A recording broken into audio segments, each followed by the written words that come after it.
Uma boa noite a todos. Mais um dia de tratamento espiritual, em que estamos com os corações abertos para receber a mensagem, a palavra do Evangelho, que deve integrar ao nosso espírito e corresponder não só um esclarecimento, mas acima de tudo uma motivação para a renovação espiritual. Quando Jesus indaga a Nicodemos, não é possível ver o reino de Deus se não nascer de novo.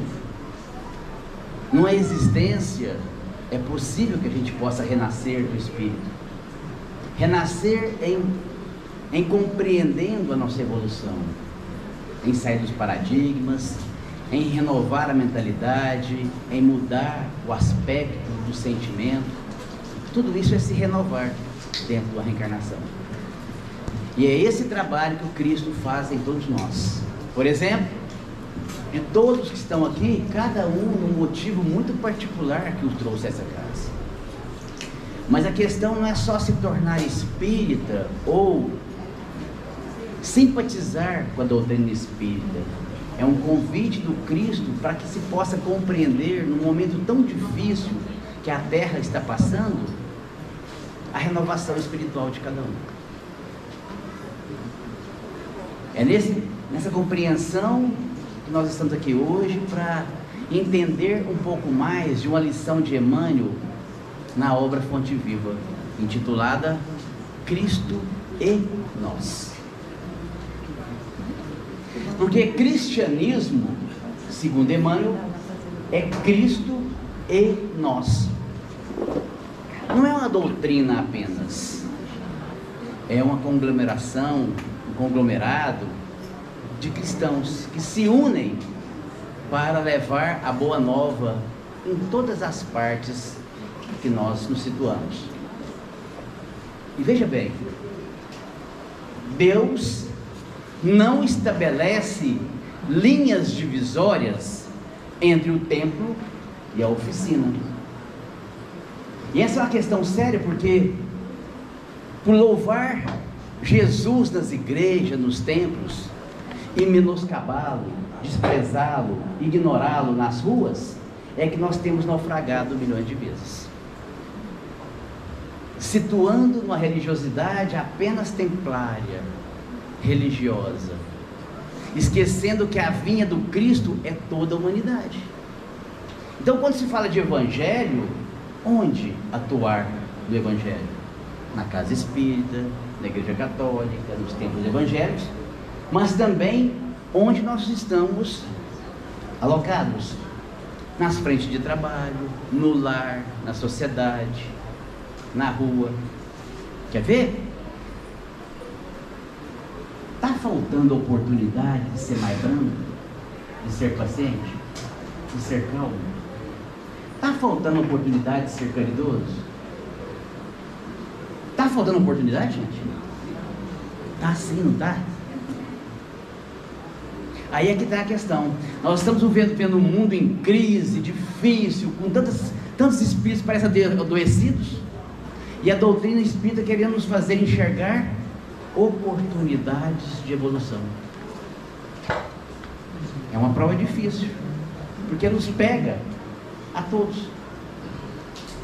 Por exemplo, eu fui almoçar antes de ontem no restaurante, e estava tão gostoso, estava calmo o ambiente. De repente, um senhor dos seus 60 para 70 anos sentou do meu lado, e ele colocou uns vídeos de uns assuntos comerciais lá, mas na altura 100.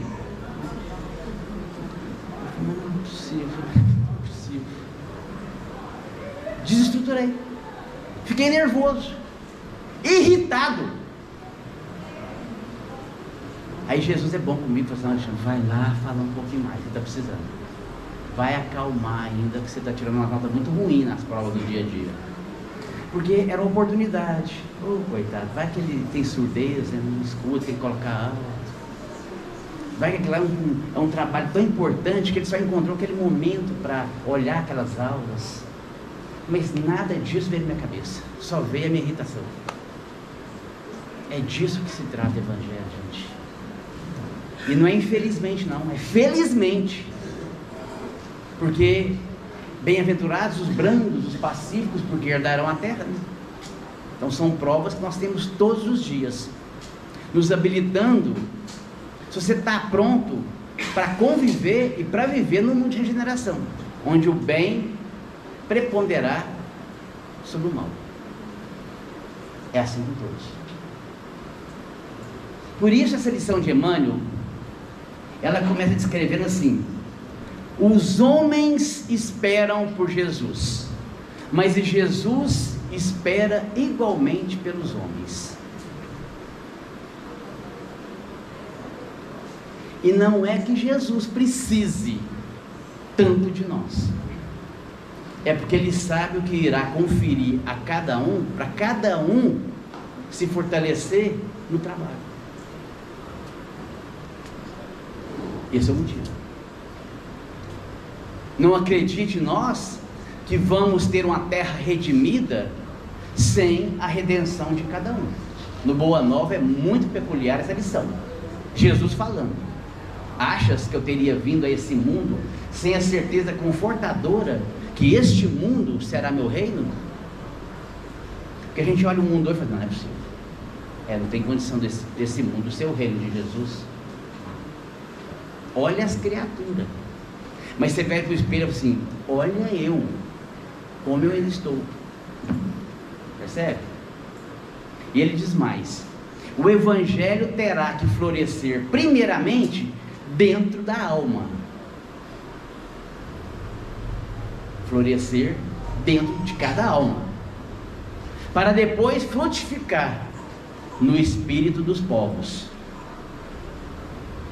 A gente já gostaria, né, que os povos tivessem tudo redimido, florescido, mas é primeiro dentro de cada um. É o exercício. Então, nessa lição de Emmanuel, do Fonte Viva, que é uma obra maravilhosa, é uma fonte viva mesmo, intitulada o número 17, a lição, Emmanuel extrai dessa lição uma passagem dos Atos dos Apóstolos. Talvez vocês não tenham lido a obra Paulo e Estevão, mas alguns de vocês, ou todos, espero, conheçam a história de Paulo de Tarso. Até então Saulo, né? Ele sai de Jerusalém e vai até Damasco. Ele tinha um objetivo: prender Ananias, que era um discípulo do Cristo. Ananias era um discípulo que tinha influenciado muito a sua noiva Abigail ao cristianismo. E Saulo, ele era fanático, orgulhoso pela lei. Ele era um doutor da lei, então ele era doutrinado pela lei de Moisés. E segundo ele, era aquela lei que era a certa, a adequada. O cristianismo era algo revolucionário, inadequado para os valores da época. Por isso que ele foi contra o cristianismo de Jesus. Então ele sai de Jerusalém e vai até Damasco prender Ananias. É aquela cena que ele encontra com a luz espiritual do Cristo, cai do camelo. Muitos falam cavalo, mas tudo bem, se é cavalo, muda, mas na verdade é um camelo, porque para atravessar o deserto tem que ser um camelo. Ele cai e depara com a luz espiritual do Cristo, e ali ele se prostra. E aquela frase maravilhosa, né? Que queres que eu faça? Jesus então, naquele momento, tomou uma providência como ele tem tomado com todos nós. Algo vai doer em nós. É necessário a dor, como aguilhão. Felizmente, essa dor, como está no capítulo da paciência, né? A dor é uma bênção que Deus envia aos seus eleitos. Penso que todos nós, inclusive eu, estamos aqui hoje porque nós sentimos essa dor. A dor, renovação. A dor que nos faz sair da zona de conforto. A dor que nos faz procurar e alimentar o nosso lado espiritual. A dor que faz nos aproximar mais de Deus. É assim. E com Saulo não foi diferente. Então Jesus usa um método muito interessante. Enceguece ele. Saulo fica cego. Nesse momento, em visão, Jesus alcança Ananias, que estava lá em Damasco, tranquilo. E Ananias responde também, sentindo a vibração de Jesus, com essas palavras: eis-me aqui, Senhor. Talvez você não tenha sentido Jesus em visão de tocar hoje, mas ele tocou. E sabe o que aconteceu? Em espírito, em sentimento, em vibração, porque nós estamos mergulhados no fluido divino, e muitos de nós não entendemos isso.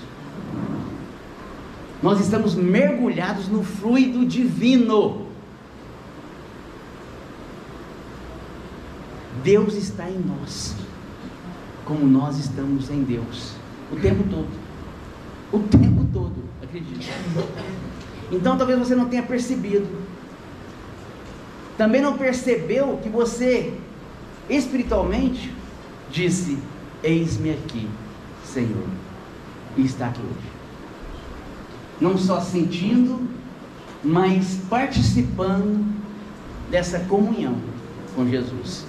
Comunhão é uma sintonia espiritual. Eis-me aqui, Senhor. O que parece assim um paradoxo e algo complicado é que Saulo tinha saído de Jerusalém para ir até Damasco prender ou matar, apedrejar Ananias, como ele fez com Estevão. E Jesus chama Ananias. E Ananias fala: eis-me aqui. E ele se prontifica sem saber qual é a missão. E a missão era: vai encontrar com Saulo. Aí, se fosse um de nós, ia pensar assim: Jesus, você deve ter equivocado, porque você não está sabendo que esse Saulo aí, ele veio aqui para me prender, para me matar, ele está me perseguindo. É esse mesmo que você quer que eu encontre? É. Porque a gente foge cotidianamente em reencarnações dos nossos perseguidores, e não são poucos. Quer ver algo que nos persegue muito, que a gente tenta fugir deles e às vezes não dá conta? Os vícios. Às vezes você é um fumante em uma reencarnação, você vem fumante nessa. Às vezes você é voltado para a sexolatria, para a maldade, para a perversidade. Então vem perseguindo. E chega em reencarnações muito importantes que você vai estar frente a frente. Esse é o ensino da lição. Só que tem um detalhe, uma notícia muito boa para nós todos. Porque o chamado de Ananias para encontrar Saulo era para curá-lo. Curá-lo. Então vocês imaginam uma pessoa que está perseguindo outra. Na hora que ele é curado das vistas, da cegueira dele, ele olha assim: você? Eu estava te perseguindo, eu vim te matar, eu vim te prender, e você está me curando? Imagina. Imagina. Se prostra.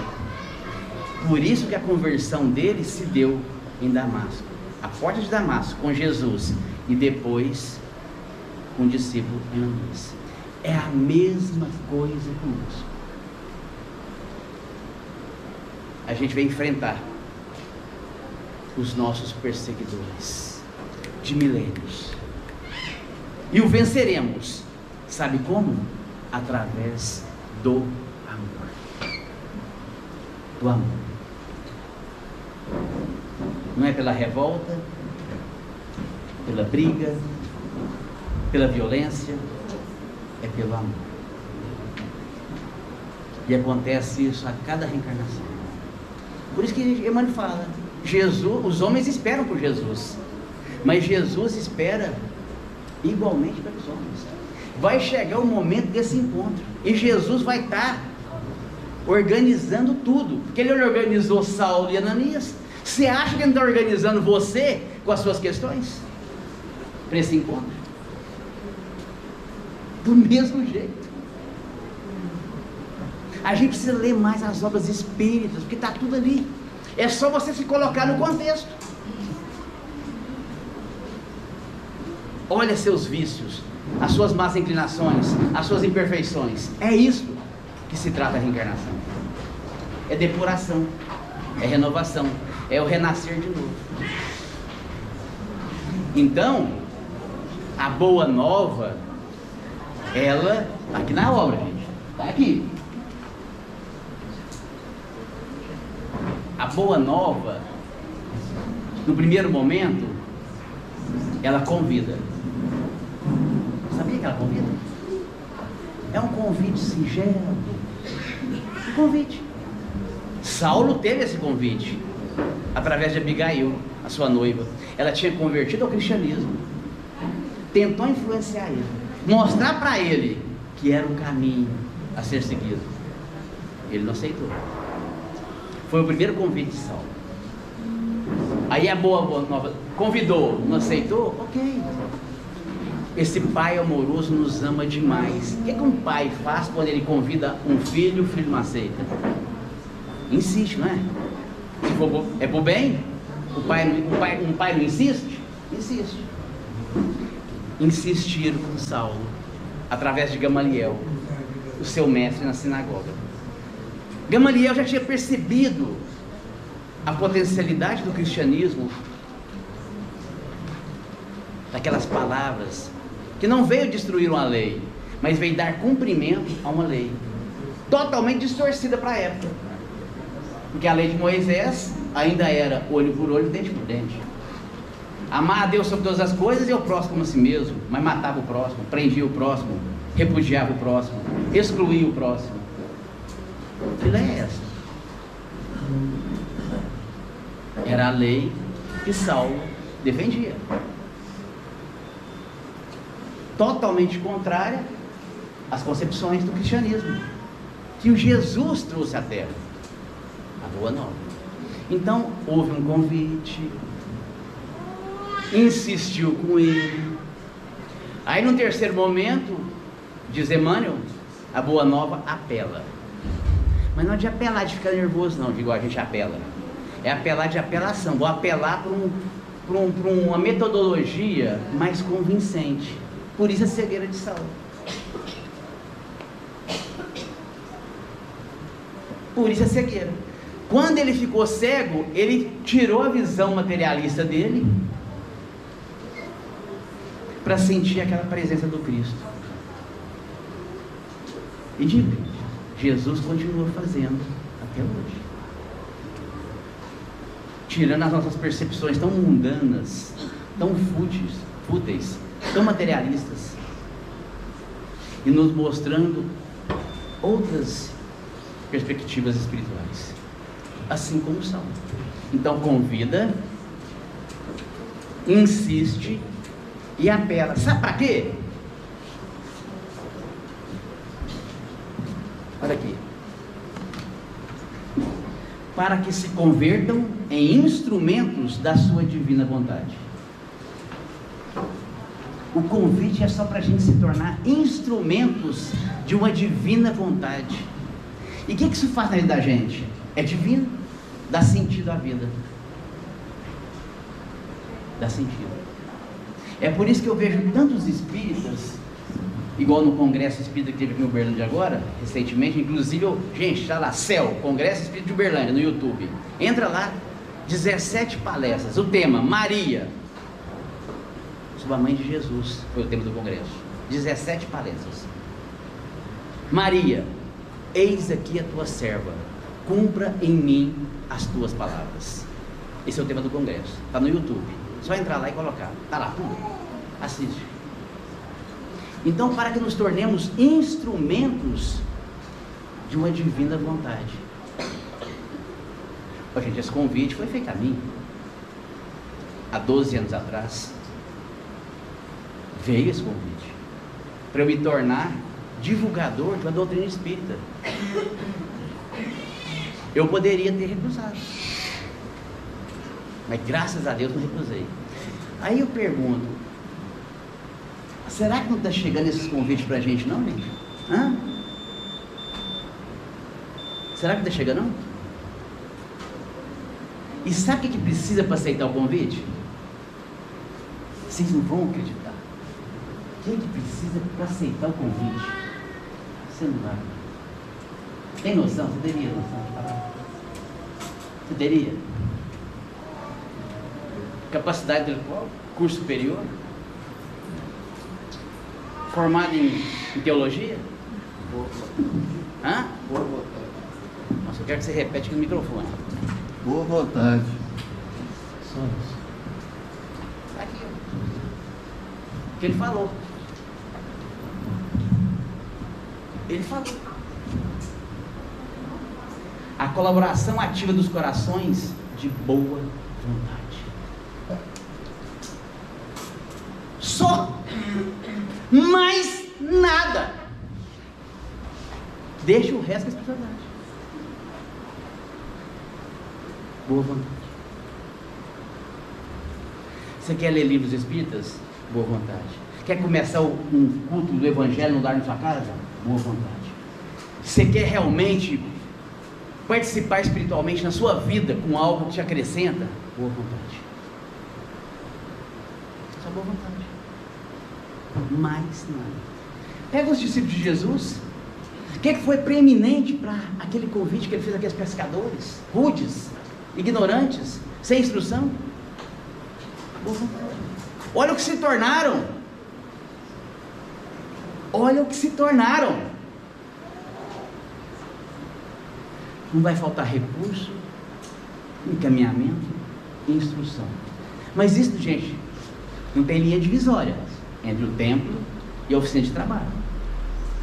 É no campo religioso? Ok, mas é em todos os setores da humanidade. Todos. Por isso diz Emmanuel aqui,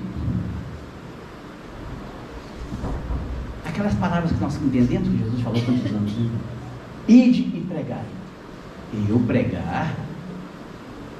Isso é evangelho, não vou pregar.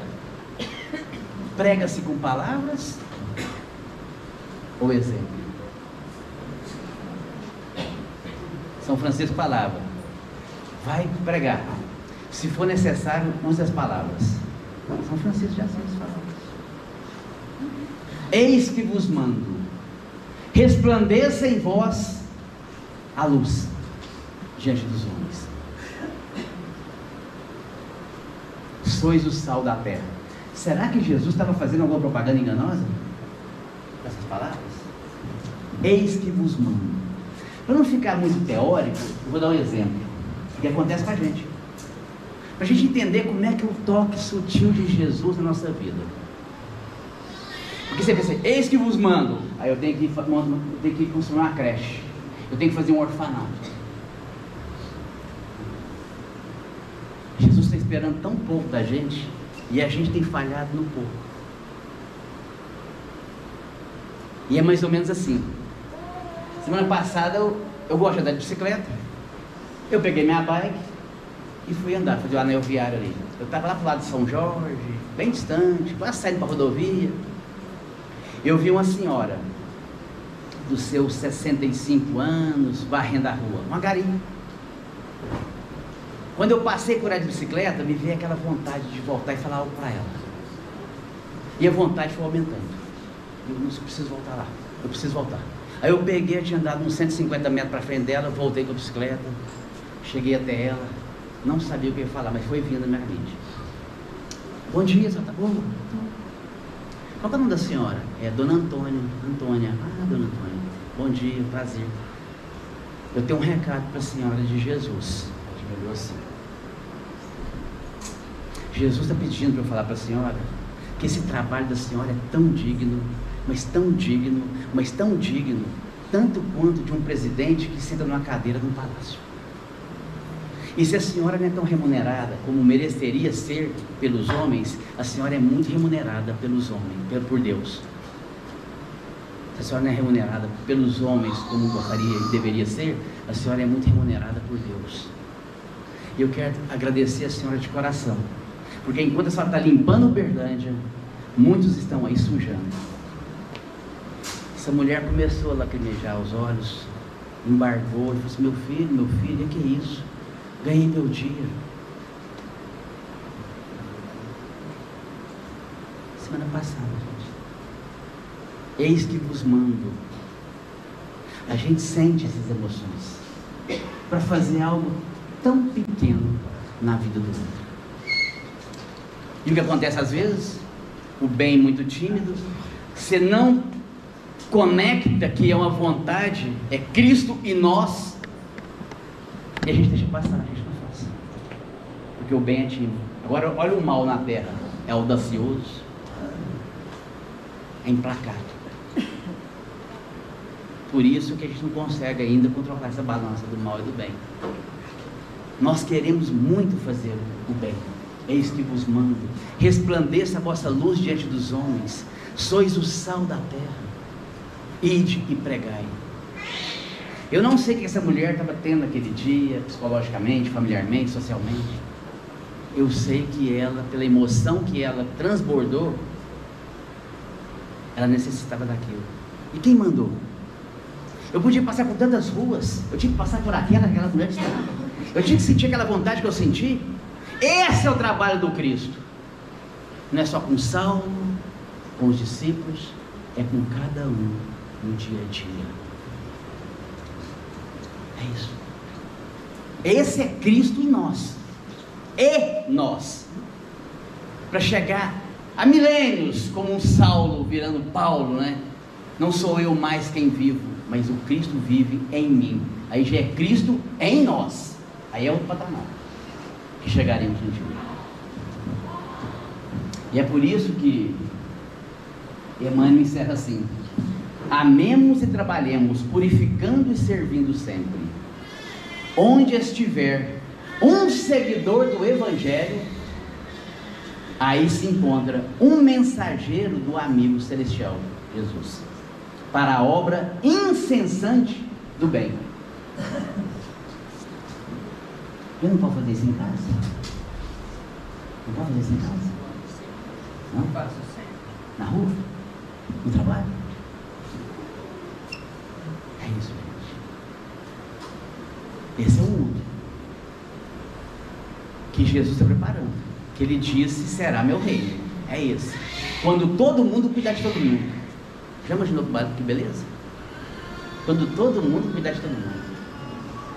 É por isso que Jesus faz uma obra maravilhosa. Ele vai tirando um pouquinho de nós e colocando um pouquinho dele a cada dia.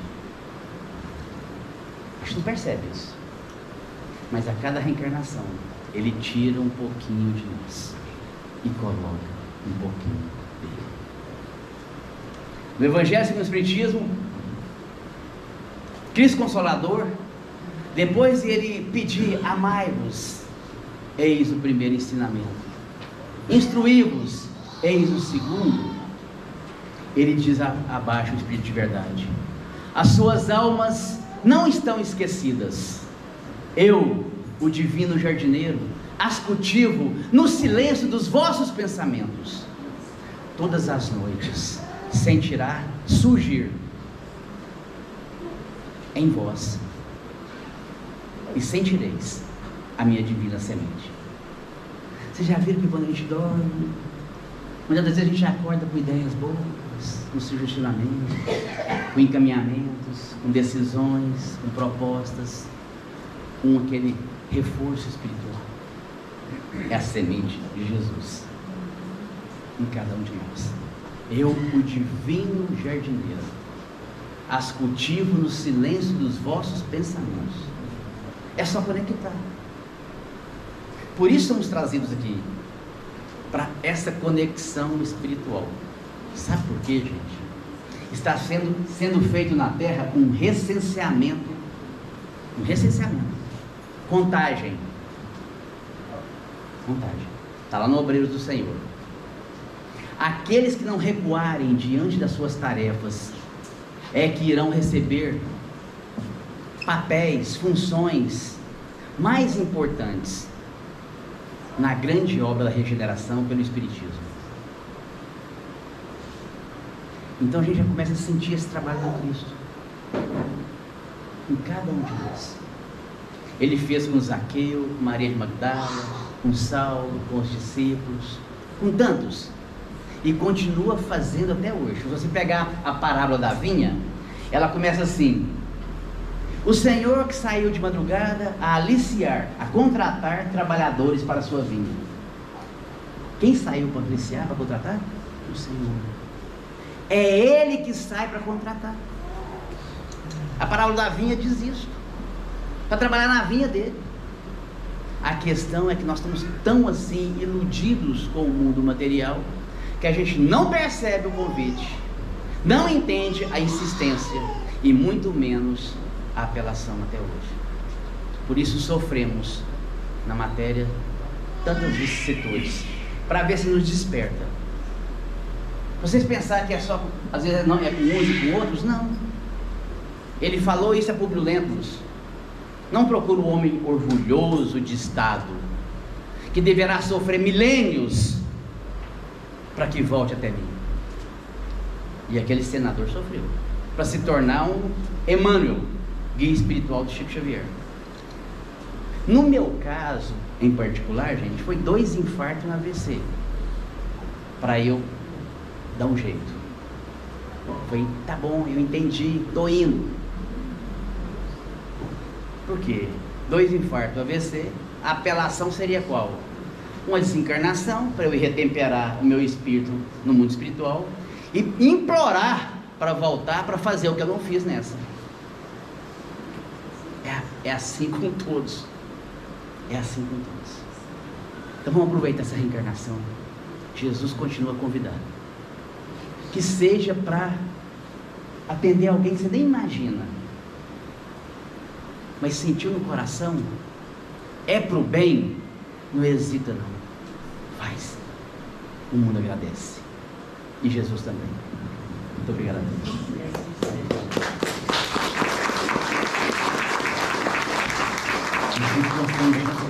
É para Jesus.